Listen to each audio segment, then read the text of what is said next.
দেশে বন্দি জীবনটাকে ভালো লাগে না, বন্ধুরা সব গেছে চলে কোথায় জানি না। মনে পড়ে তাই হাতটা বাড়াই, বন্ধু তোমারই খোঁজে, বন্ধু তোমারই খোঁজে। আপনারা সবাই ভালোই তো আছেন না? এটা মনে প্রাণে বিশ্বাস করি এবং সেই বিশ্বাস নিয়ে আমি ইভান সাইর আমাদের খানিকটাই ব্যতিক্রমী অনুষ্ঠান বন্ধু তোমারই খোঁজে আজকে শুরু করতে চাই। দর্শক, আসলে বন্ধুত্ব নিয়ে কথা বলতে গেলে কিংবা লিখতে গেলে পৃষ্ঠার পর পৃষ্ঠা শেষ হয়ে যাবে, কিন্তু হয়তো মনের মাধুরী মিশিয়ে লেখা হবে না। আর আমাদের অনুষ্ঠানে আমরা প্রিয় কোনো মানুষকে আমন্ত্রণ জানাই, তার কাছ থেকেই তার সেই বন্ধুত্বের রেশ, আবেশ বা যা কিছুই বলেন সেটাই শুনি। আজকে যে মানুষটি আমাদের অতিথি হয়েছেন তিনি অসাধারণ লেখেন, তিনি অসাধারণ সব নাটক সিনেমা আমাদেরকে উপহার দিয়েছেন তার লেখনীতে। তিনি আমাদের সবার প্রিয় নাট্য ব্যক্তিত্ব, নাট্যকার মাসুম রেজা। চলুন দর্শক, আমন্ত্রণ জানাই আজকের অতিথিকে। ভাই, আপনাকে স্বাগত আমাদের আয়োজন বন্ধু তোমারই খোঁজেতে। কেমন আছেন? হ্যাঁ, ভালো আছি। কেমন লাগছে আসলে এভাবে বসে? একটা সাংঘাতিক পরিবেশ, মানে একদিকে ভয়াবহ নৌকার দুলুনি, সেটা ভালো লাগছে, আর একদিকে এই পরিবেশ, মানে শহরের বাইরে এরকম ভাবে আড্ডা দেওয়ার সুযোগ, এটা একটা বিশাল ব্যাপার। পরিবেশের সাথে মিল রেখেই জানতে ইচ্ছে করছে যে এরকম কি একেবারে ছোটবেলায় কোনো দুরন্তপনা ছিল কিনা, যে নৌকা এভাবে চড়া বা মাছ ধরে বেড়ানো, কারো গাছের ফল চুরি করা, এরকম কোনো অভিজ্ঞতা? এই অভিজ্ঞতার বাইরে তো কোনো মানুষ, মানে আমাদের বয়সী কোনো মানুষ আছে বলে আমার জানা নেই। আর আমরা যে শহরের মানুষ, যে শহরে আমাদের বাস, বড় হওয়া, জন্ম, সেই শহরগুলো মূলত সারা বাংলাদেশে সেই শহরগুলো একসময় গ্রামের সমস্ত চরিত্রকে ধারণ করত। যেমন এই যে এই পানা, এইগুলো দেখে আমার মনে হচ্ছে যে আমার ঠিক বাড়ির সামনে, মানে রাস্তার এই পাশে আমার বাড়িটা, রাস্তার ওই পাশেই এরকমই একটা পুকুরের মতন অনেকটা, তার ভিতরে পানা টানা থাকতো, ওইখানে বসে আমরা মাছ ধরতাম, কই মাছ, তখন কই মাছ ধরতাম, এবং যে মাছটা আমি ধরতাম সেই মাছটা আমার জন্যই মা রান্না করে দিতেন। আমার ছোট ভাই প্রায় আমার বন্ধুর মতন, কারণ সে আমার জাস্ট 1.5 বছরের ছোট। তো আমরা দুজন মূলত খুব কাছের বন্ধু ছিলাম, মানে একদম, মানে সকাল থেকে শুরু করে রাত পর্যন্ত, ঘুমানোর আগ পর্যন্ত যারা একসাথে থাকতাম, সেই থেকে কিন্তু মূলত আমার বন্ধুত্বের হাতে খড়ি আমার একদম বাড়িতে। এরপরে তো পাড়ার ভেতরে বন্ধু, আমরা যেমন মাছ ধরেছি, আমাদের কিন্তু নিজস্ব গরু ছিল। এটা কিন্তু প্রায় মফস্বল শহরের প্রায় বাড়ির সাথে কিন্তু এটা একটা অঙ্গাঙ্গি ভাবে জড়িত ছিল, যে বিষয় ছিল, না থাকলেই খালি খালি লাগে বা হয় না, পুষবে, গরু পুষবে।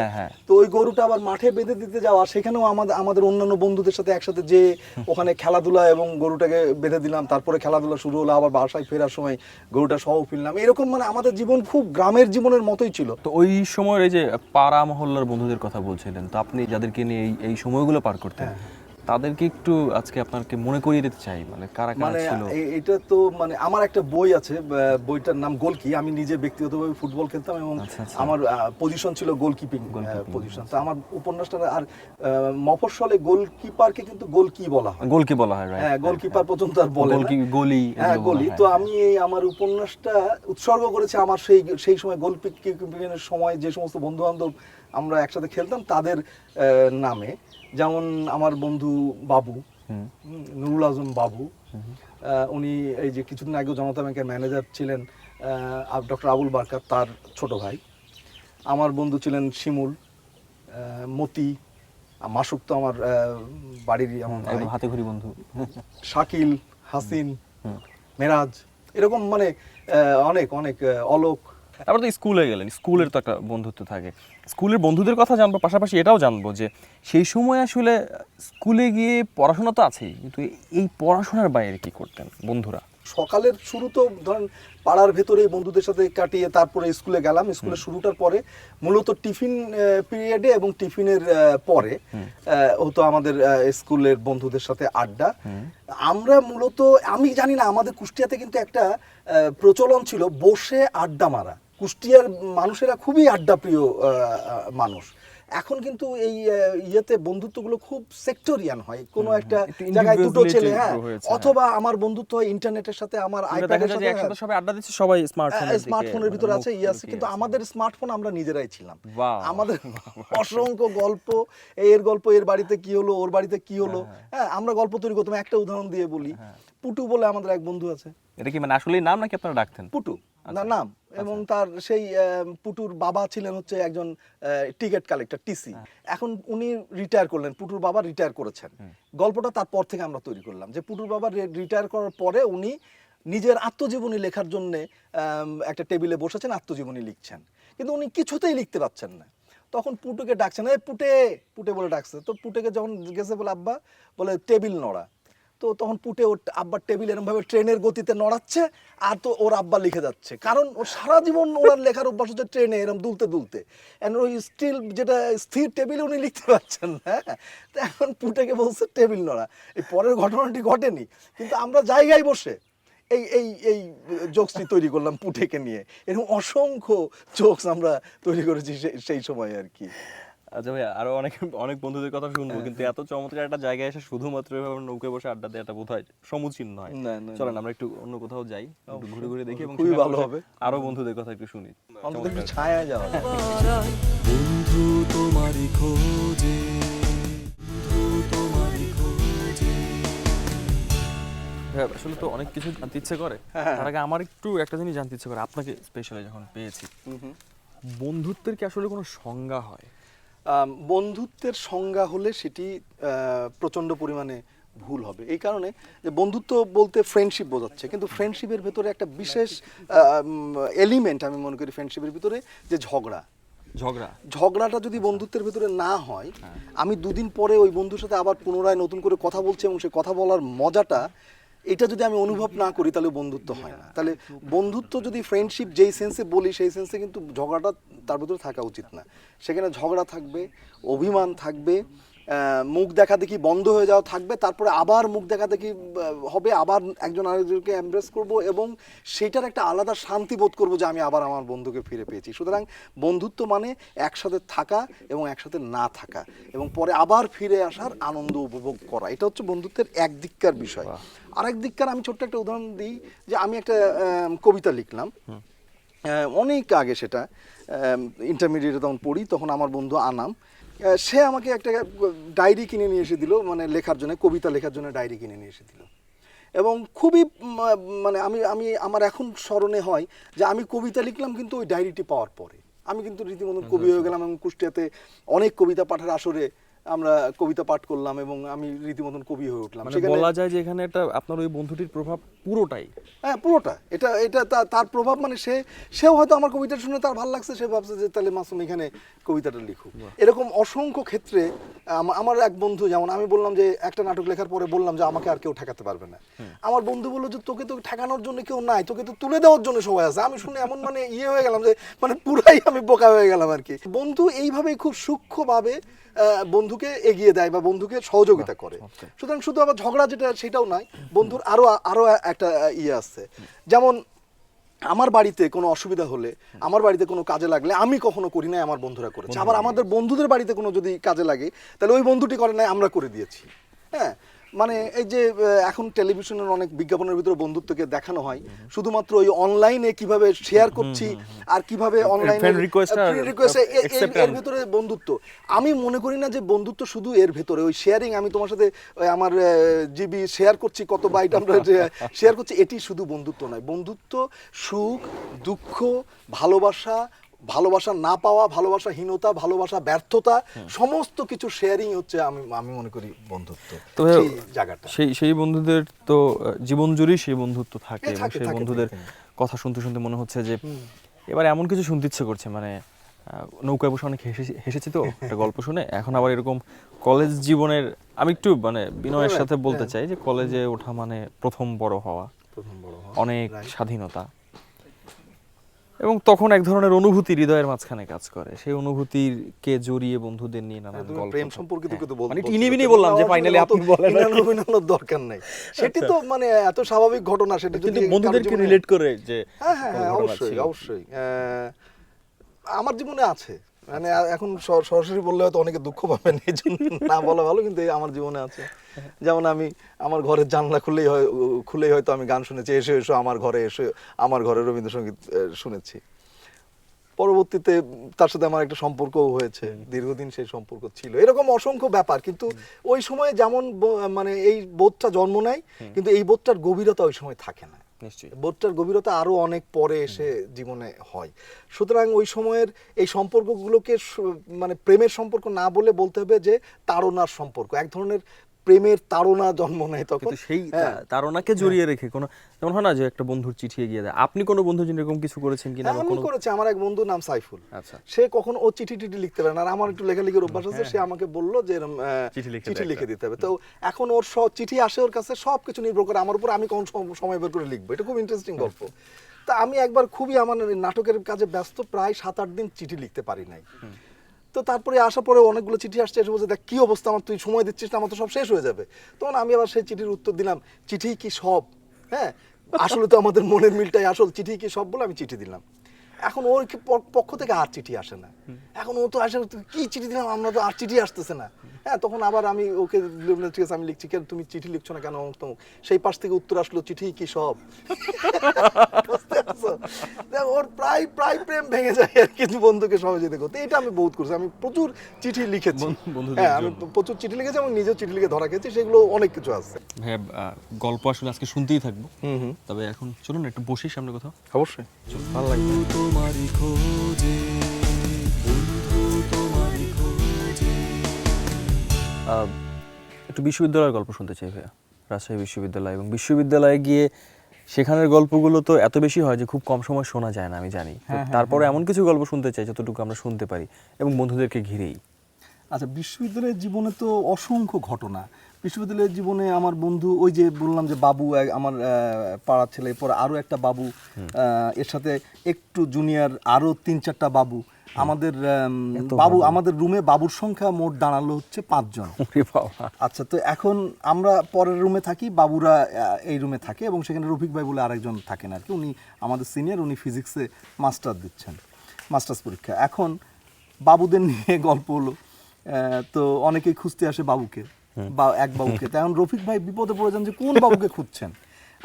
জিজ্ঞেস করতে হয়, বেশ কয়েকটা প্রশ্ন করার পরে বাচ্চা ওই বাবুকে। তো একজনের নাম ভাম বাবু, একজনের নাম কাচু বাবু, একজনের নাম মন্ত্রী বাবু, আর একজনের নাম হাতি বাবু, এরকম 5 বাবু। তো রফিক ভাই খুবই বিরক্ত যে এই বাবুদের জ্বালায় তো মরলাম আমি।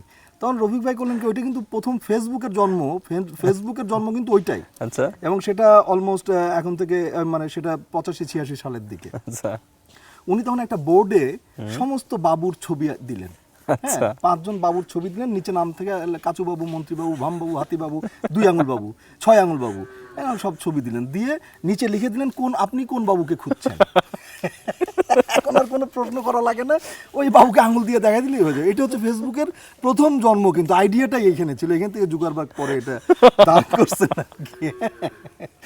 এবং তারপরে আমাদের রুমে যেখানে থাকলাম, সেখানে আমরা থাকলাম কবির বলে একজন, তারপরে বুলবুল, এরকম আমার রাজশাহী ইউনিভার্সিটিতে আমার নাটকের দল, অনুশীলন নাট্য দল, সেইখানে আমার তপন দাস আমার বন্ধু, আবার হলের এই সমস্ত ছেলেপেলেদের সাথে আড্ডা। আমি নিজে পড়াশোনা করতাম অ্যাপ্লাইড ফিজিক্স অ্যান্ড ইলেকট্রনিক্স, তারও কিছু বন্ধু ছিল। সেখানে আমার টুটুল নামে একজন এখন থাকেন আমেরিকাতে, টুটুল আমার বন্ধু ছিল, বাদল, ববি, এরকম অসংখ্য। নাটকের লিটন, কামাল, দীপু, নয়ন, এরকম হেলাল, মনির। মেয়েদের ভিতরে শেলি এখন আমার স্ত্রী, তার সীমা, নাসিমা, এরকম অসংখ্য নামগুলো আসবে। তো আমার একটা বিষয় একটু জানতে ইচ্ছে করছে, একটু আগে অনেকগুলো বাবুর বিভিন্ন নাম বলছিলেন, তা আপনি তো এত মজা করতেন সবার সাথে, কেউ কি আপনাকে কখনো কোনো নাম দিয়েছিল? বন্ধুরা কোনো নামে ডাকে বা ডেকেছিল? না, আমাকে নাম দিলে বা আমার পেছনে লাগলে সমস্যা ছিল তো। আমাদের এক বড় ভাই ছিল, আমাকে খুব উপদেশ দিতেন। তারপর আমি যে নাটকের, তখন মুক্ত নাটক আমরা করি, আর নাটকের একটা চরিত্রের নাম দিয়ে তাকে এমন গালাগালি দিলাম সেই নাটকের ভেতরে, উনি আমার কাছে এবং সবাই তখন চিন্তা করতো আমার বন্ধু কল্লোল, সে আমাকে খুব রাগানোর চেষ্টা করতো। আমি বললাম, দেখো দোস্ত, আমি তোমার নামে এমন একটা নাটক লিখবো, সেই নাটকের ভিতরে আমি ডোমের ক্যারেক্টার করবো, যার নাম দেবো কল্লোল, আর তার বড় মোষ থাকবে, সে পাকা পেয়ার বলবে আমি কল্লোল ডোম আছি। এই শোনার পরে তো কল্লোল আর জীবনও, বাউল খান এখন আমাদের সংগঠনের বড় নেতা, বাউল খান, ওনাকেও এরকম আমি অনেক ভয় দেখিয়ে ঠিকঠাক রাখতাম আর কি।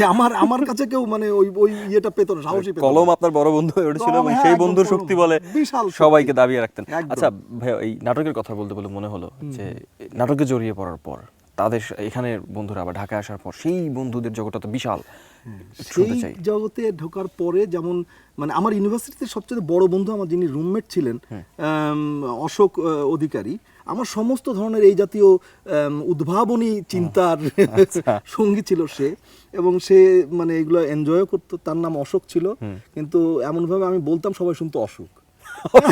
শুয়ে আছে, আমি হয়তো আমার একজন কেউ আসলো, আমি বললাম অশোক, আমার বন্ধু অশোক। সে আবার পরে যখন দেখছে বিকেলে ঘুরে বেড়াচ্ছে অশোক রীতিমতো, সে আবার জিজ্ঞেস করে, কি জ্বর সেরে গেছে? কই জ্বর সারছে? কই না না, আপনার নাম অশোক বললো। কই না, এটা আমার নাম অশোক।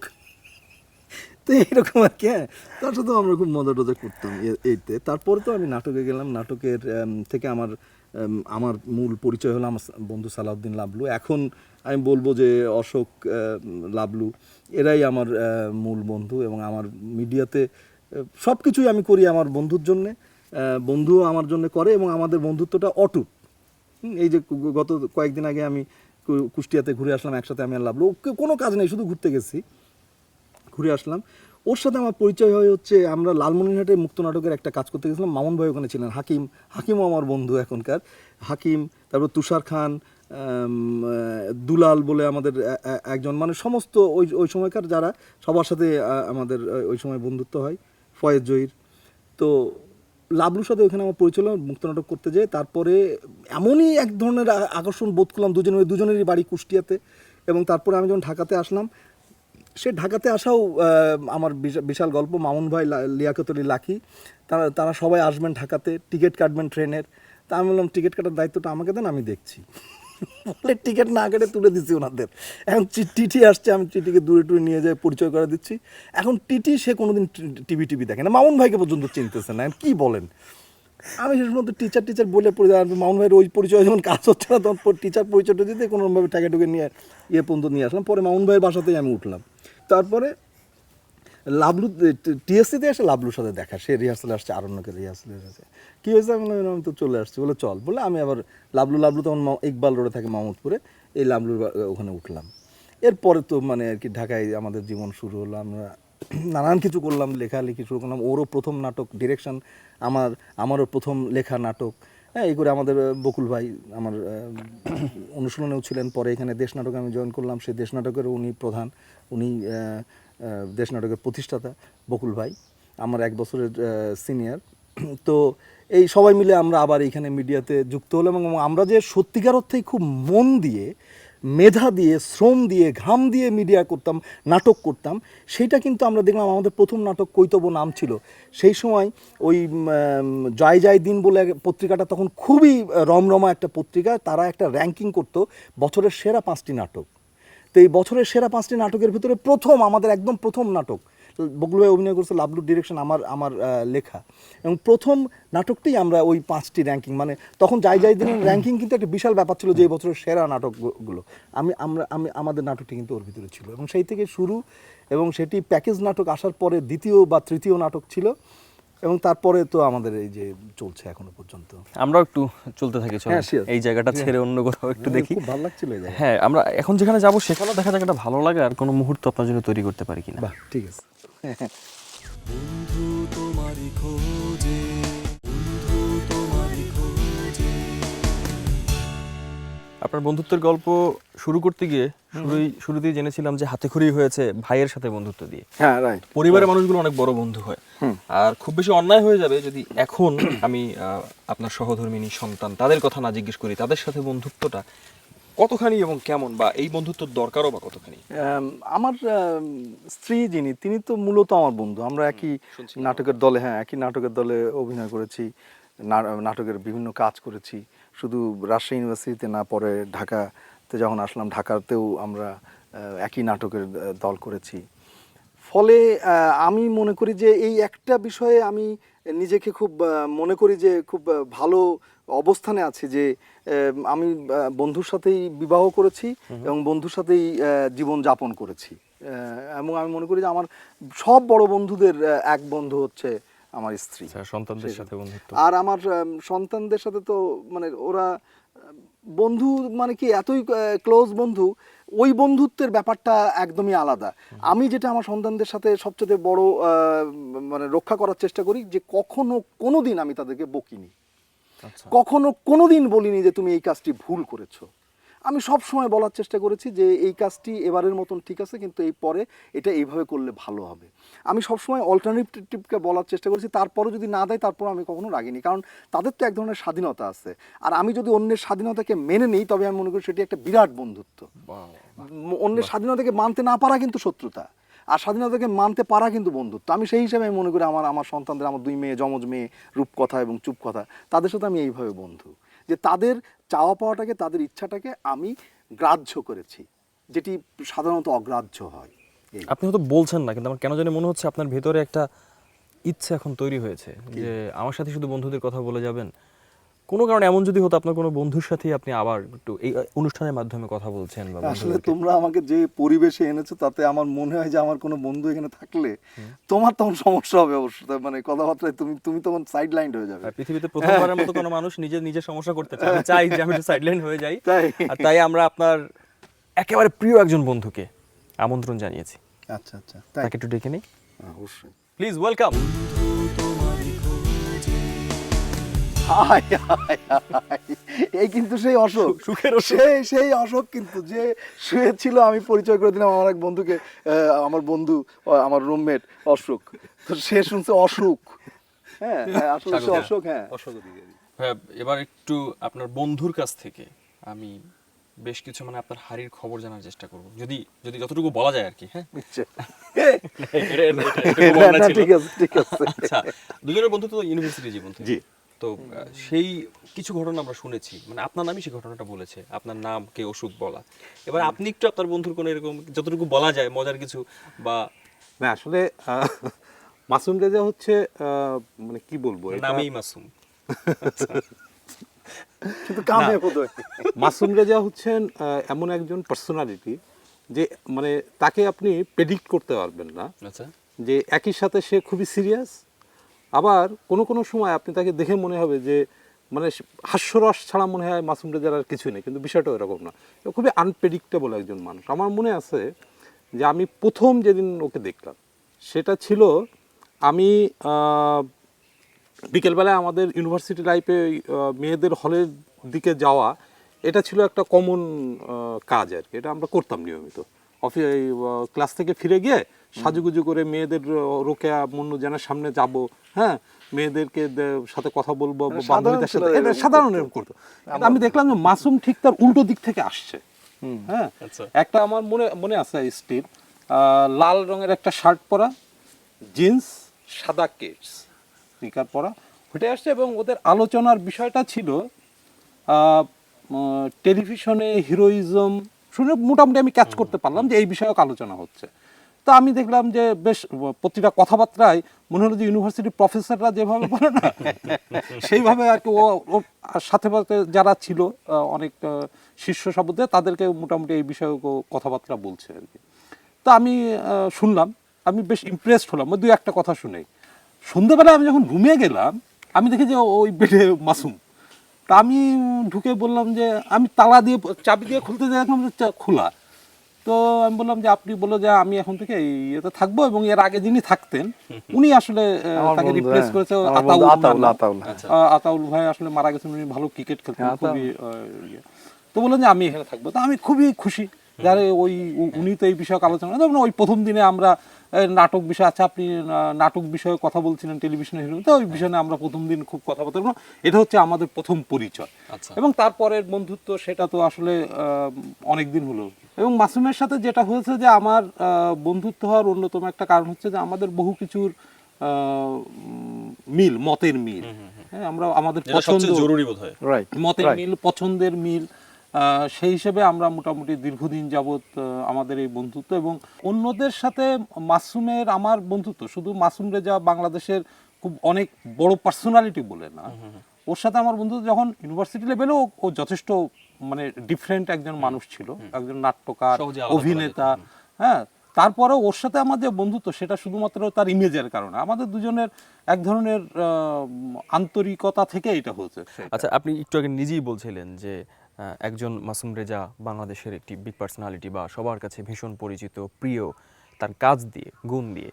আবার সেই মানুষটা আপনার ভীষণ ভালো বন্ধু, এই বিষয়টা ভাবতে কেমন লাগে?